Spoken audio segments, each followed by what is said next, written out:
uh, our innovators here with us. And this, of course, is the innovation stage. I'm hoping that our audience today is full of innovators, change makers, visionaries, and if you're not already, you will become inspired once you hear what you're about to see and hear shortly. We are going to be taking you on a journey where creativity meets impact. That is the aim of the innovation stage. We're going to be looking at some groundbreaking solutions, hopefully breathing life into agriculture, forests, the soil, the environment, basically, spotlighting some of the trailblazers within this sector. There's a combination here of science, there's tech, and of course, a lot of passion, because many people start these innovations by themselves. So what's on store today? What's in store today? Stellar lineup for you. We have Martina Sikawa. Martina is the mastermind behind Chemolex company, and they turn invasive water hyacinths into bioplastics, whilst also championing gender inclusion and green entrepreneurship. I encourage you to have a look at our Instagram timeline. It's fascinating. And I can tell you now, it's not just hyacinths. There is a lot of innovation going on in this lab. Also joining us today is Sunday Godfrey Mbofambe, who combines technology. Where is Sunday? Sunday, are you with us? Okay, you'll recognize Sunday because he has a traditional outfit on. So if he's not here, we will skip him and it'll allow us more time. But he hails from Cameroon and he's going to be talking about a solar-powered nursery solution, using solar power to drive their nursery environmental sustainable development solution. Also joining us today, we've got the dynamic duo, and I can see you both in the second row, Carl Lenz and Lewis Smith, and they are leading the charge in digital solutions. Digital regreening. I've heard about regreening, but I'm really keen to hear about digital regreening. How does that work? It's going to be fascinating. And this is all to do with the Kijani app. Kijani, anybody know what that means? Green. It's pretty obvious. Yeah, thank you very much. Gold star. Yes, so it's the green app. I did a little bit of research about this, and your downloads have really jumped in the last couple of weeks, just going into 2 months. So you can tell us more about that and what you're doing, and the feedback has been fascinating as well. So that is what's coming up on the innovation stage. So let us dive in and turning a problem into a solution. First on the stage, please, a lady who is basically at home in the lab. She doesn't really want to leave the lab. She just likes to play. She says, I'm at home in the lab. I like creating. And she turns problems into solutions. Martina Sikawa, CEO of Chemolex Company Limited, joining us today from Kenya. Martina.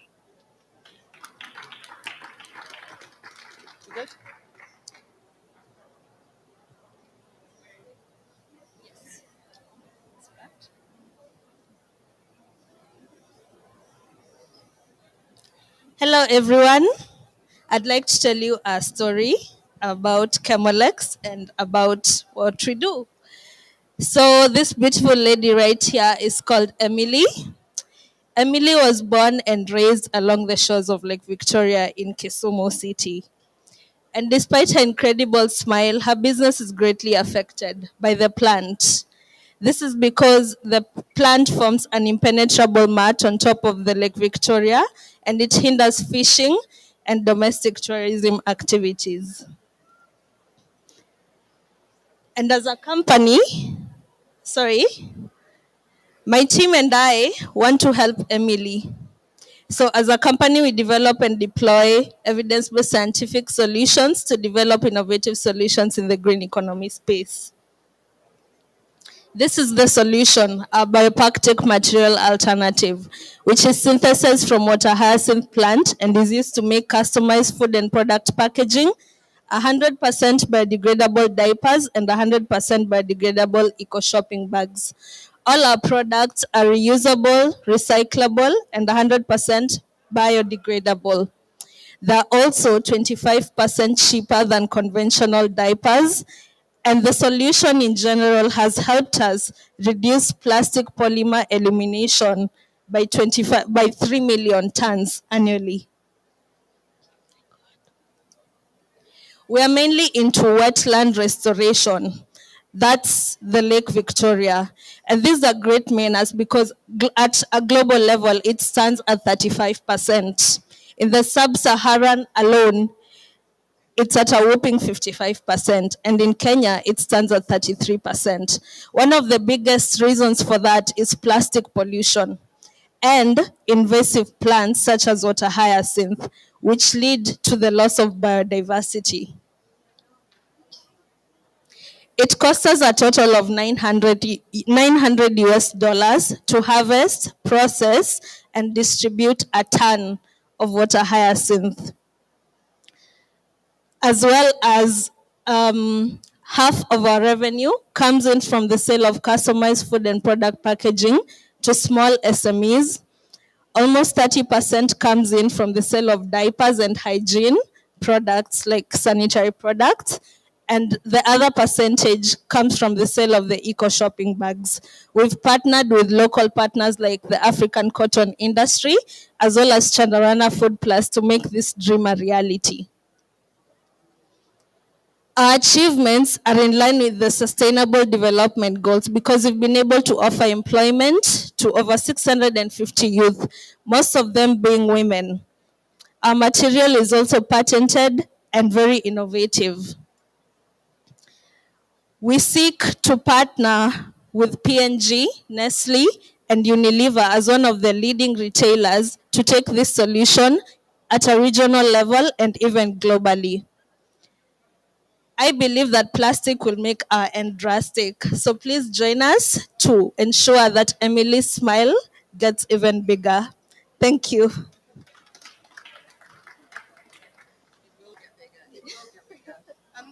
don't mind my microphone on? No, I'll put that one. I'll take that one. That one. Okay. Just have a seat. Just have a seat, please. Yeah. Fantastic. Okay. Any questions from the floor, please? Does everybody know what we mean by water hyacinth? Yes? Okay, so water hyacinth, I first came across this plant in my horticultural studies, and we were encouraged to grow it. It's always like this, isn't it? A plant is always a weed or unwanted simply if it's in the wrong place. All right? So it's obviously in the wrong place in the environments that you're working in, but it is a plant and it has a function, and it's also well known for removing toxins from water. So there are various uses for this plant, and it's also used as an animal feed. Is that right? In some places. In some places. Yeah. But yeah, anything else you'd like to add on that in terms of the plant itself? Not really. No. Okay. Yeah. Yes, the lady. Can we have the microphone to the lady in the navy dress, please?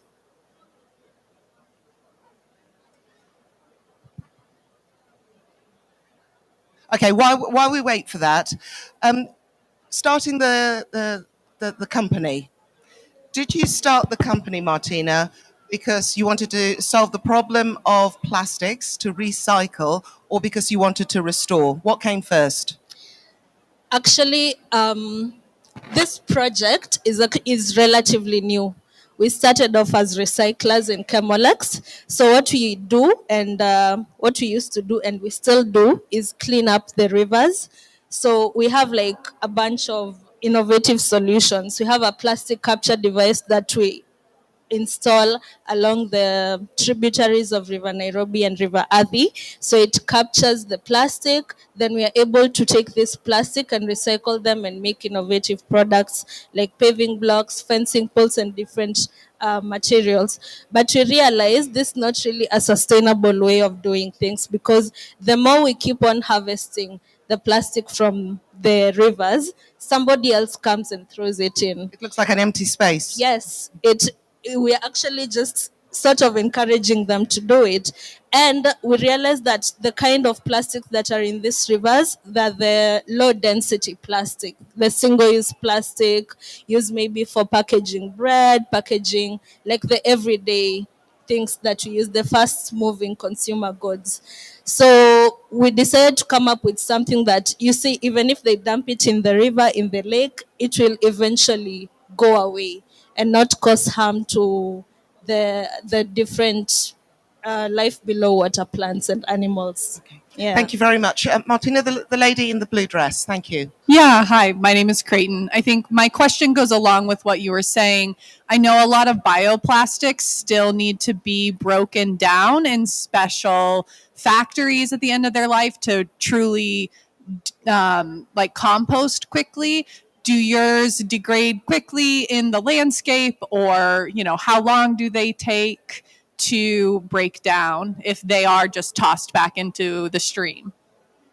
So a lot of bioplastics, yes, they do need to do that, but those are mostly compostable plastics. So for biodegradable plastics, from the 8-week mark, they start breaking down. So we did, when we were in our R&D phase, we were looking at, we did an experiment to look at which environments help them break down the fastest, and we found out it's actually the marine environments. In the marine environment, the plastic can even take like minimum 5 weeks. At the 5 week mark, it starts getting weak. By 8 weeks, it's like it's not even there anymore.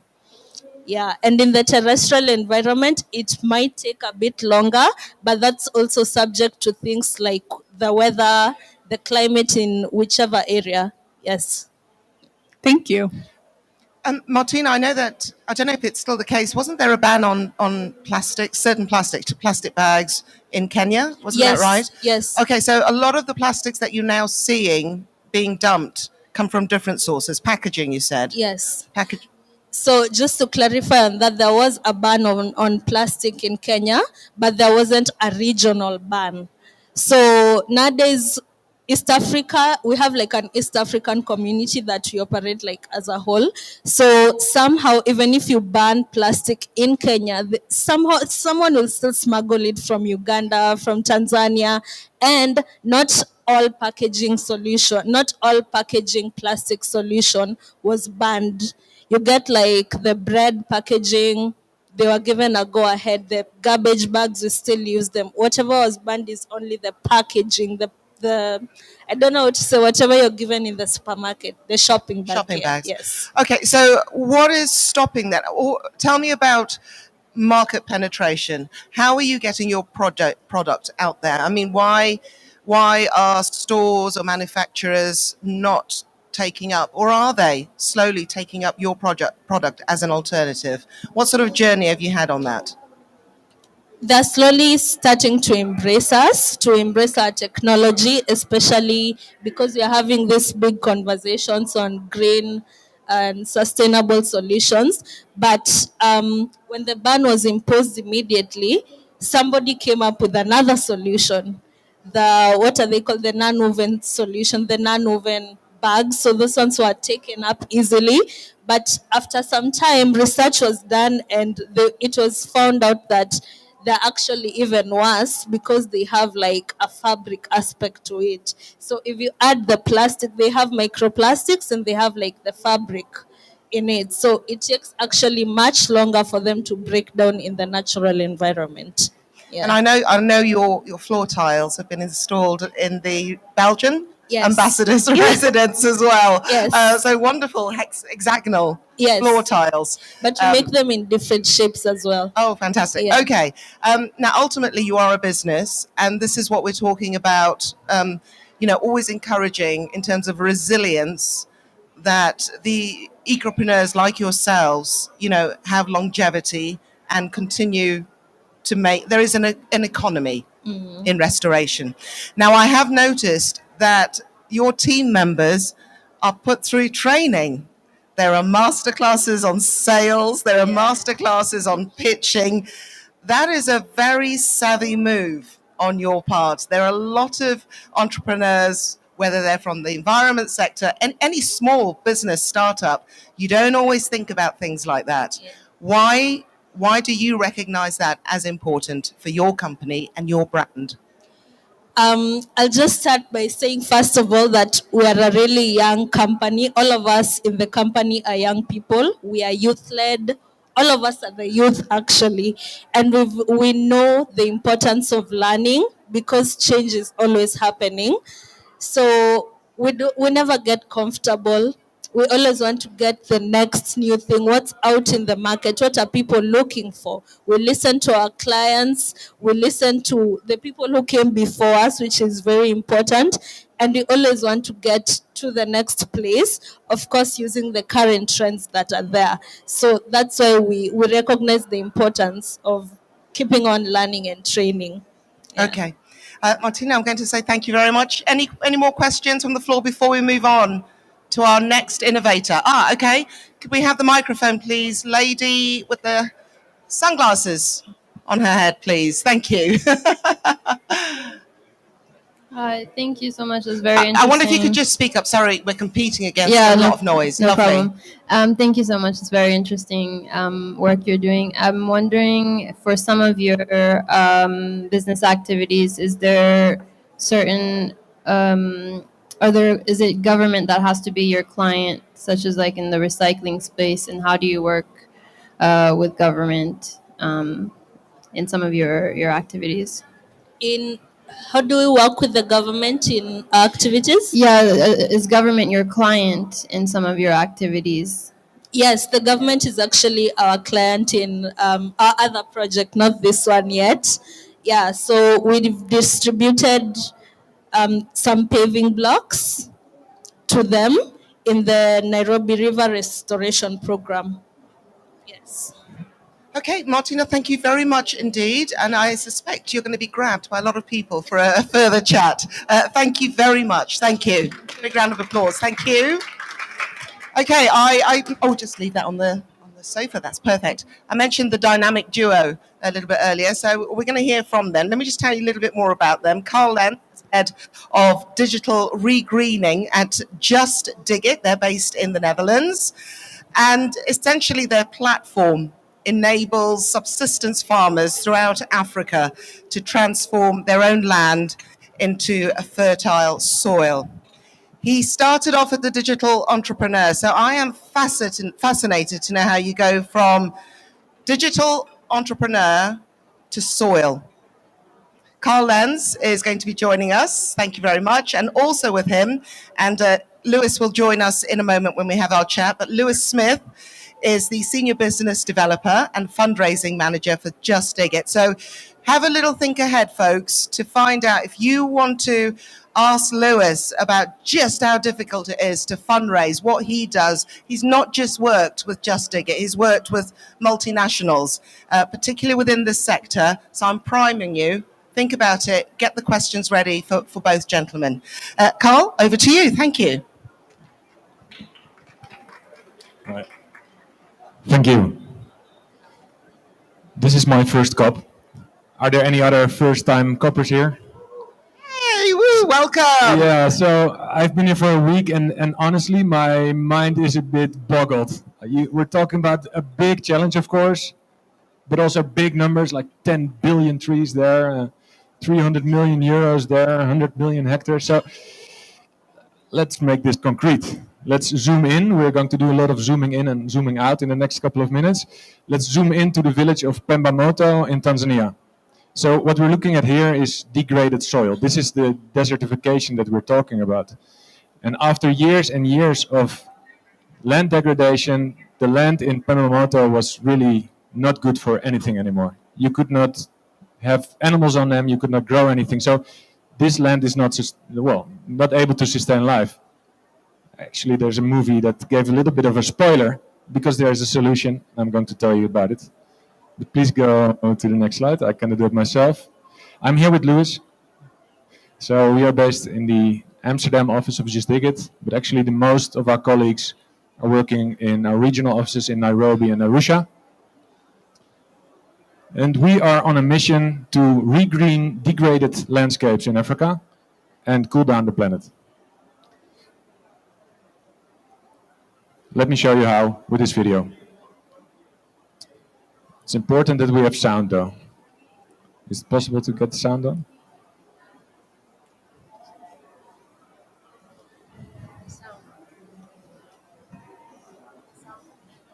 Let me try.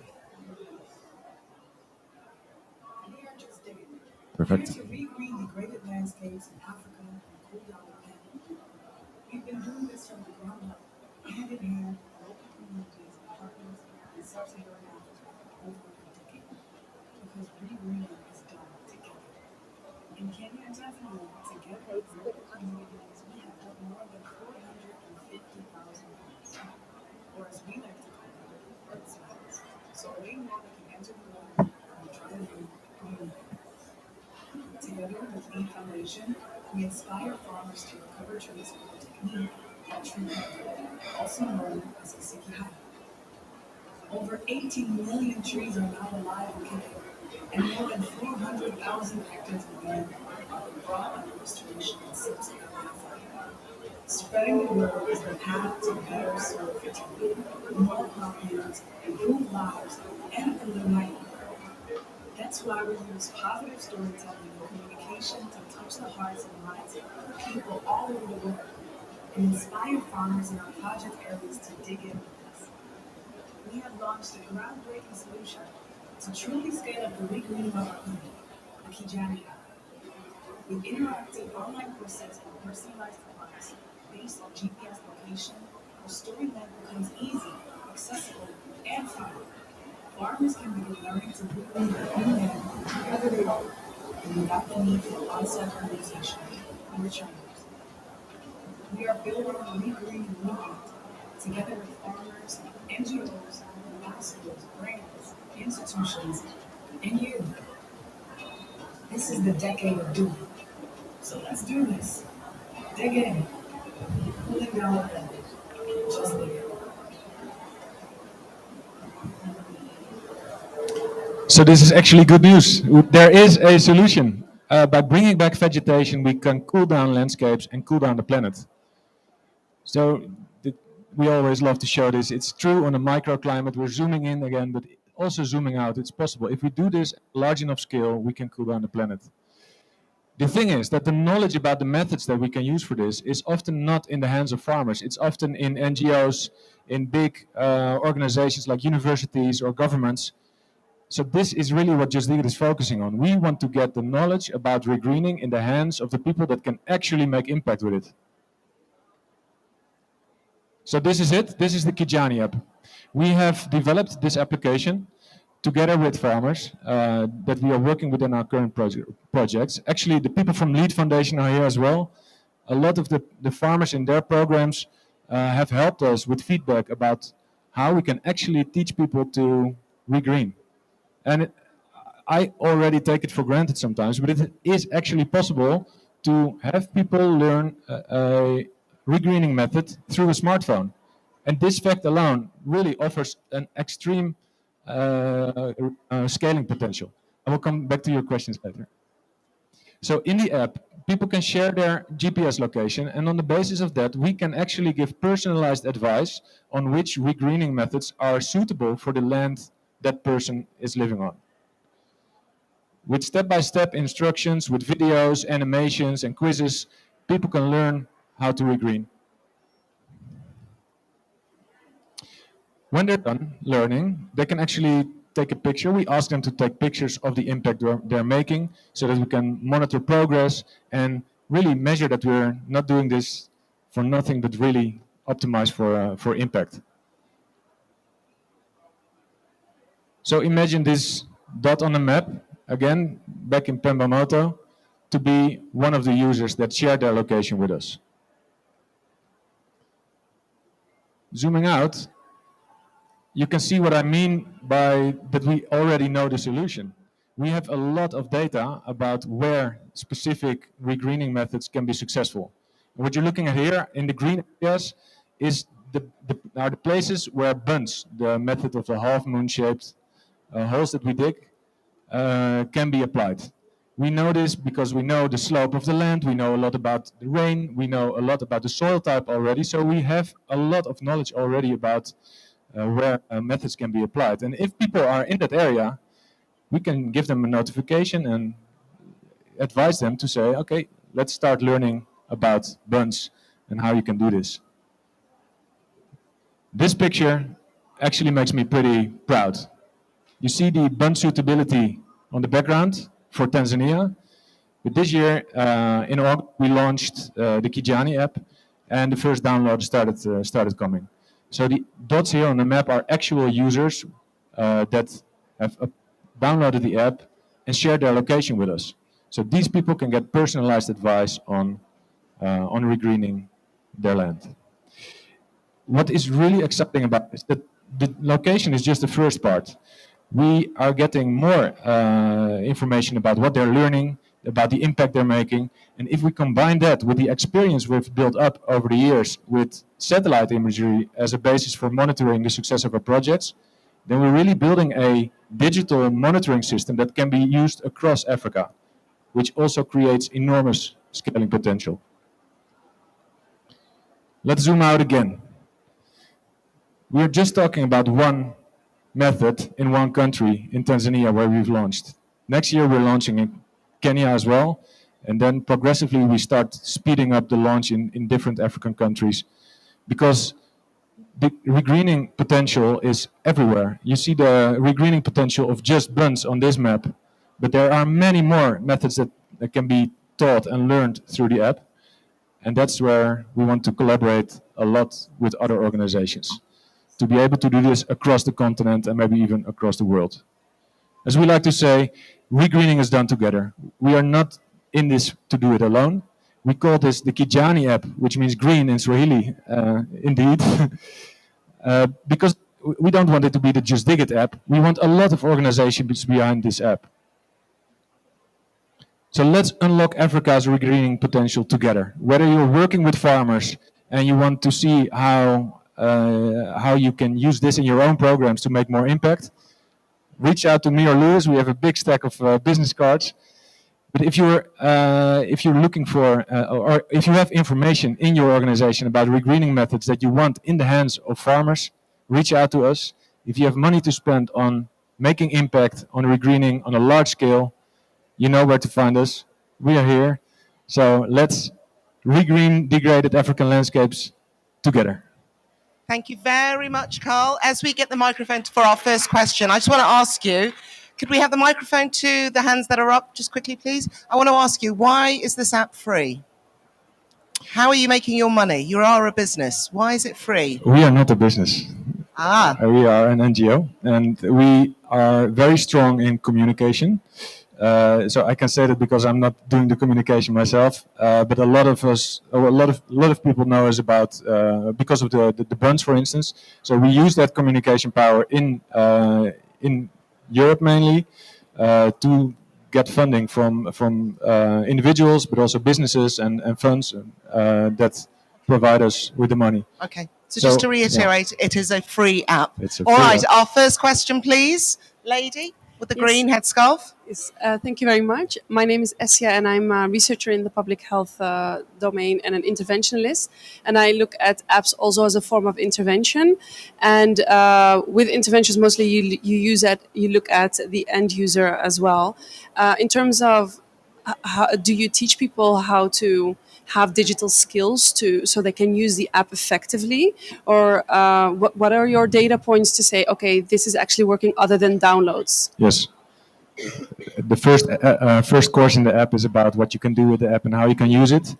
But our research really taught us about the apps that people are already using and are very familiar with. And a lot of the interactions that you have in the app are based on interactions in other apps. So, for instance, Lead Foundation is you can follow Lead Foundation in our app and follow their updates and news. And that's just like Instagram or TikTok. That's actually used by the farmers that we have done research with. So we know that there's a big challenge on literacy and digital literacy. That's also why we use a lot of video. Actually, the person that you saw talking in the video is an AI that can speak many different languages, which is great. But it's also needed because people really need visual information and don't go well on text, for instance. Okay, and can I ask a follow-up question? Yeah, let me just double check. Is there another question for Carl? Okay, so one more question, then we'll go to the lady in the pink. Thank you. Okay, and in terms of you just said digital literacy, but then also a different form of literacy. How do you make sure that farmers go from conventional methods of farming and het land bewerken, zeg maar, to newer forms? Like, do you teach them also offline? Like, how do you make sure that that literacy grows as well? Yeah, we don't do that themselves. So again, the people from Lead Foundation have a lot of experience in that as well. And I think that the key is to really communicate the benefits of a method up front. So if it's not, so people are not going to do this, use the Kijani app to cool down the planet. We made the app to cool down the planet, but farmers are going to use it because they want more crop yields, because they want better livelihoods, and they want just immediate benefits that they can experience themselves. And we have to communicate that very early on in the progress to inspire them to at least look at it and then get familiar with it and actually able to do it. Okay, thank you very much. Can I just invite Carl to the stage as well, in Lewis, case we do in case we do get questions, any questions on fundraising and the challenges and how to circumnavigate those. Next question, please. Hello. Hi. Hi, thank you very much. My name is Mana. I'm an advisor for the UK government in the Sahel region. I think a lot of the techniques you've been presenting are actually indigenous to the Sahel region. I think the Zai pits and the half moons are come from Burkina Faso and Niger. So I guess my question is, are you in the Sahel? And if not, what would it take to get you there?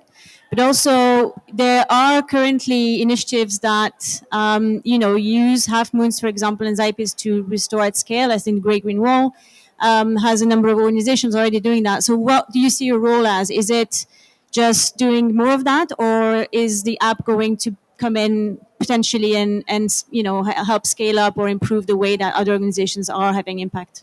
Thanks. Okay. So we really want to. So the story of the buns is very interesting. It was very much used in West Africa, but not so much in East Africa. But because of climate change, it became a relevant method there. So the role we played, I think, as Just Dig It, is to pioneer that implementation of buns in East Africa, and then we shared that information with everybody. It's also on a website called Greener Land, where we document all kinds of methods and want it to be used by all other organizations. So we have a role to play in disseminating that information about buns, but we want to be a platform for other organizations that have this indigenous knowledge to be able to effectively and efficiently get it across to areas where it can be effective as well. Yeah, happy to talk more about it after this. And could I just I think there's one thing we need to get across before we come to our next guest, audience member to ask the question. You were on the ground before doing a lot of this restoration work and then took it to the app.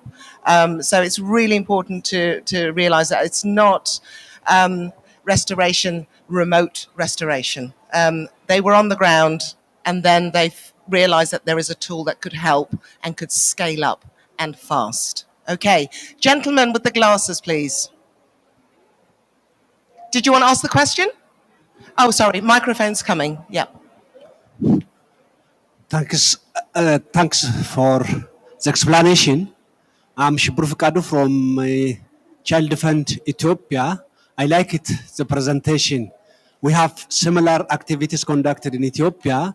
Maybe as a question, I saw before and after the progress. When I see it, there is drought-prone areas. If I'm correct, that the areas, it looks drought-prone areas. In our case, regarding to the survival rate, one challenge is recycle drought. Regarding the recycle drought, what possible solution will be included on it. Hold on, Regarding recycle drought. Recycling drought? Drought, yeah. Okay, so we faced challenge regarding the drought, okay, especially on survival rate of the trees. Okay, so you're asking for a solution. Yeah. To sustain tree growth. The trees, the survival rate of the trees. Okay. Do you happen to have any restoration or solutions that you've come across that can help with tree survival during drought periods? Is there something that is included in your app? Is there any water harvesting technology directly related to this water? I'm going to stay in my own area of expertise here. In your lane. Yeah. So I will show you the website greener.land. There are a lot of methods available there. Otherwise, 2 steps on your left, there's Njamasi from Lead. He knows a lot about these techniques as well. So my knowledge is on digital and not so much on the content of that platform. So let's catch up after. Okay, so gentleman with the tan shirt is your man. I'm going to put a question to you because it is all about fundraising to support the efforts. What is your one piece of advice you would give when organizations, individuals, small companies, NGOs are looking to raise funds? How should they approach it? Can you hear me? Yes. Yeah, yes. I think just spend time on relationships. It's all about relationship building. I think reach out to other partners. It's better not to be in competition. We're all in this together, so let's work together. So if you see a fund you want to apply for, please reach out to us. We'll be happy to collaborate. So. Okay, and you have worked for a number of global organizations. Can you just give the audience a feel of the sectors you worked in so they realize the scale of, forging those relationships, what it takes? Absolutely. So I come from a health background. So for 17 years, I worked in the health sector. In the past 8 years, I worked in global health. And during my time in global health, we were working in pediatric HIV. And we saw the direct impact of climate change. So mango trees weren't being produced. They weren't producing mangoes. And then the children who were relying on that for nutrition couldn't get enough nutrition to make their medicine work. So you're seeing a direct correlation of climate change on that. So that's the background I come from. That was a driver for me to jump into the environmental sector. So that's it. Okay. Carl and Lewis, thank you very much. Brace yourselves. You've got a lot of questions coming your way. But for now, thank you very much indeed. Thank you. We're just going to move on to our next speaker quickly, please. Ebrima Jara joins us from the Gambia. He's the Executive Director of the Soil Solution. And this is all about the chemicals, the chemistry of soil, and one solution that they have come up with for a local community whilst recycling another waste product. Ebrima, please take to the stage. And of course, we only have around 4 minutes per presentation, if you could, please. Thank you.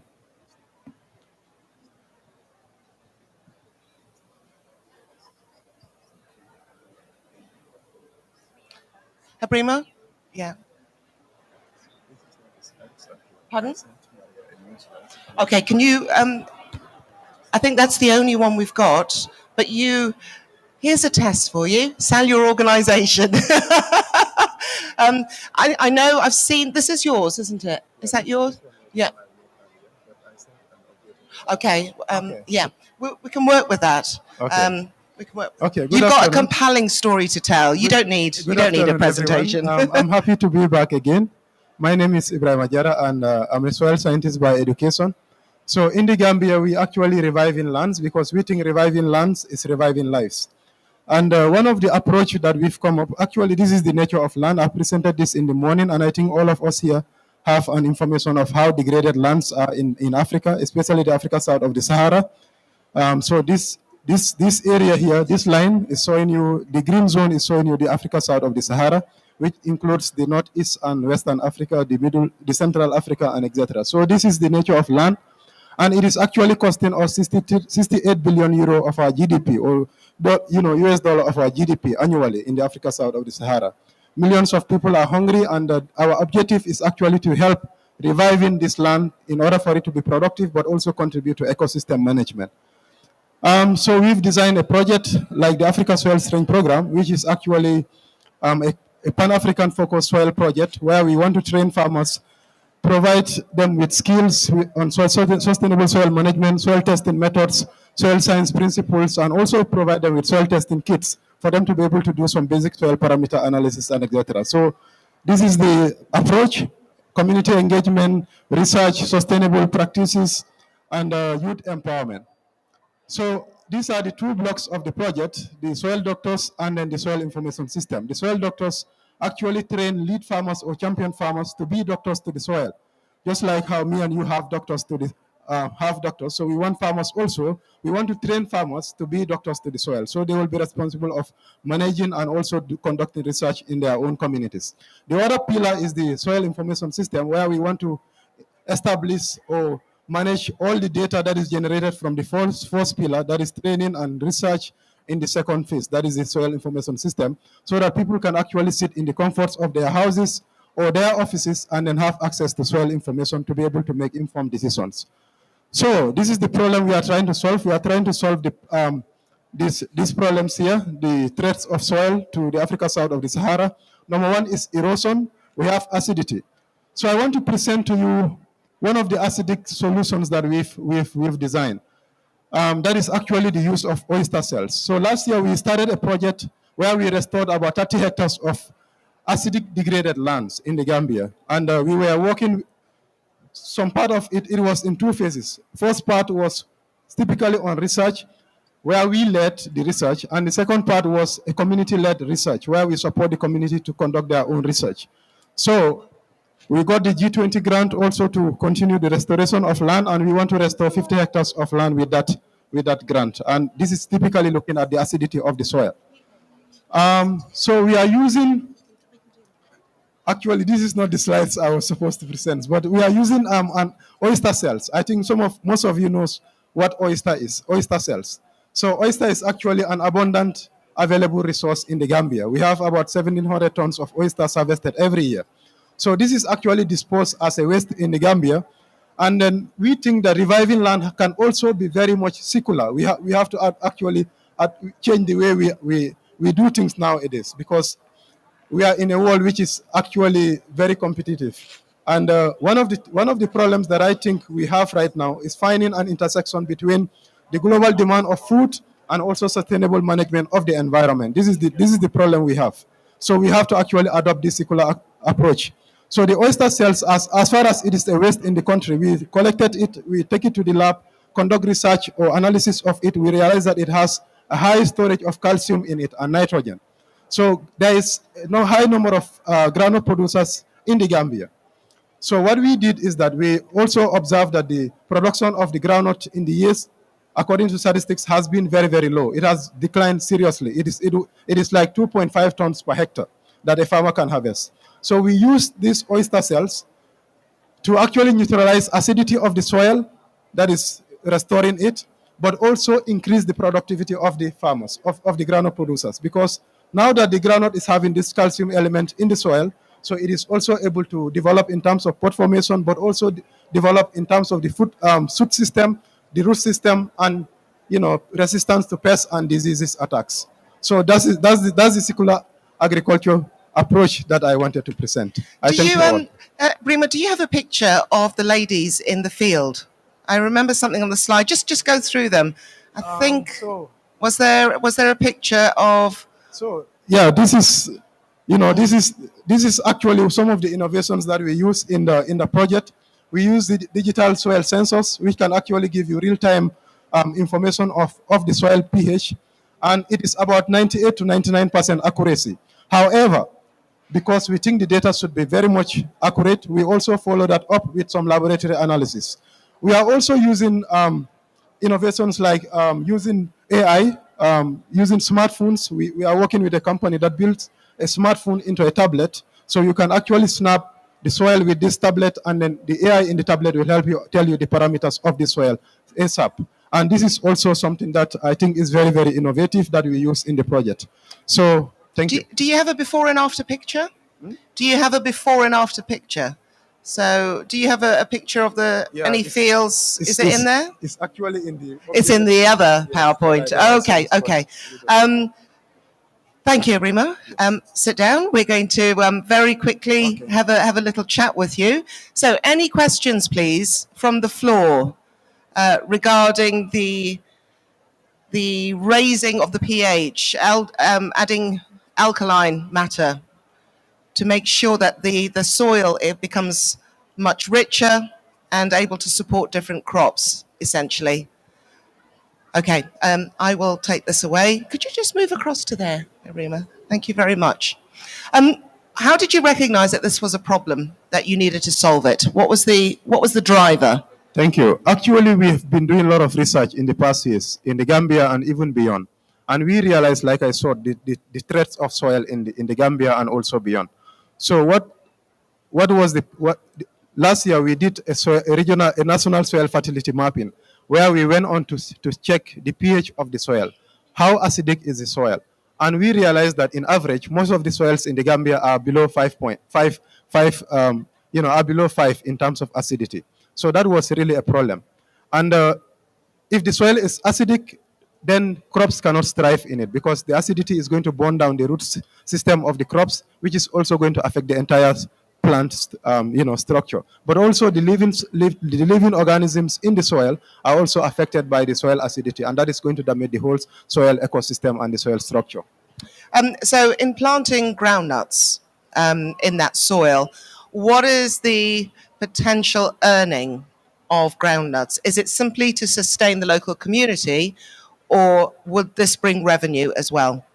I'm telling you, you will be amazed if you see, I wish the updated presentation was there. If you look at the reports that we got from the research that we conducted last year, there was more than 100% increment of the groundnuts. 100%? Yes, more than 100%. Like I said, in the past years, according to the FAO statistics, the highest that a farmer was harvesting in the Gambia in groundnuts was 2.5 tons per hectare. That is the highest a farmer can harvest. The research that we conducted last year, a farmer is harvesting more than 7 tons of groundnut. So you can see the increment from there. So it was not only about restoring the land, but also increasing the productivity of the farmers. This is actually going to contribute to them having food to eat, but also to sell for profit and solve other social problems. So who are you selling to? Where are those groundnuts going to? What's the market? So the government of the Gambia do buy groundnuts and export it, but also other farmers who have access to international market also do export. So our main objective is just to ensure that they are productive. They are very productive. And have you considered companion planting as well? I know as a legume, groundnuts are very good because they're nitrogen fixing, but I'm thinking about things like pigeon peas and other plants that you could put in with the groundnuts as well to increase the productivity of the land, the yield. Our objective is to make sure there is suitable soil in the whole of West Africa, a soil that supports the productivity of crops. So any crop that is very important in the region, we will find solutions to what soil is required in order to ensure that crop is very, very productive. So we in the past years, we've not only been specific on groundnut, we've been looking at the whole types of crops being grown in the Gambia. We are just interested in the soil. That's what we are interested in. We know that if the soil is right, any crop that you grow will grow very well. But we have to take the problems one at a time, and this is one of the reasons why we came up with the groundnuts, to be specific, last year, and then looking at it how to ensure it is productive, but also neutralizing acidity in the soil. Okay, Ibrahima Jara, any more questions before we close this session? Yes, lady with the patterned dress, if we could get the microphone to you. Thank you very much. And whilst we do that, just to let you know that there is a session coming up immediately after this, looking at reforestation, some of the threats and getting around those threats. And one of the biggest threats is wildfires. So that's coming up shortly. I hope you can stay for that. Yes, madam. Yeah, thank you so much. My name is Alice Kamau. I come from Kenya. I work with ChildFund. And my question is regarding the use of the oyster shells that you're using. I'm wondering, how are you ensuring that there is sustainability and that you have enough? And what about other competing needs of the oyster shells? How are you dealing with this? Okay, so thank you so much. That's a very good question. So actually, if you look at these slides here, this is this is the sustainability plan of the project. Like it is part of a bigger project, which I saw in the first slides. That is the Africa Soil Strength Program. So we believe that we are working with farmers, building their capacities and helping them to conduct research and etc. And we believe building the capacity of those farmers to be doctors to the soil is actually itself sustaining, because they are going to transfer the knowledge to these younger generations, and that is going to continue. But also, the soil data that is collected, by the soil doctors is also going to help generate funds. Because at this point in time, if you want to conduct a research, soil analysis, soil sampling for a hectare of land in the Gambia, you will pay thousands of dollars. But we believe in the program, you will only need to pay a soil doctor $20 for him to conduct a research, or for her to conduct a research for you in your 1 hectare of land. The soil information system that you are going to build is also going to be a source of fund generating, because people are going to subscribe with a fee of $5 to $6 to actually access these soil information while sitting at the comforts of your home or of your office. So I think that is a very sustainable approach.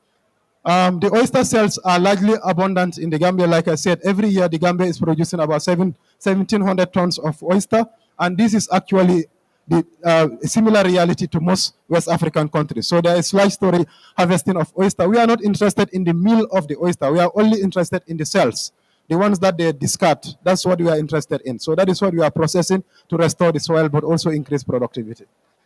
Okay, thank you very much. Unfortunately, we've run out of time. To all our guests, thank you. Could I just have you all back on stage, please, for a quick family photo? Rima, thank you. Okay. Just put these back here.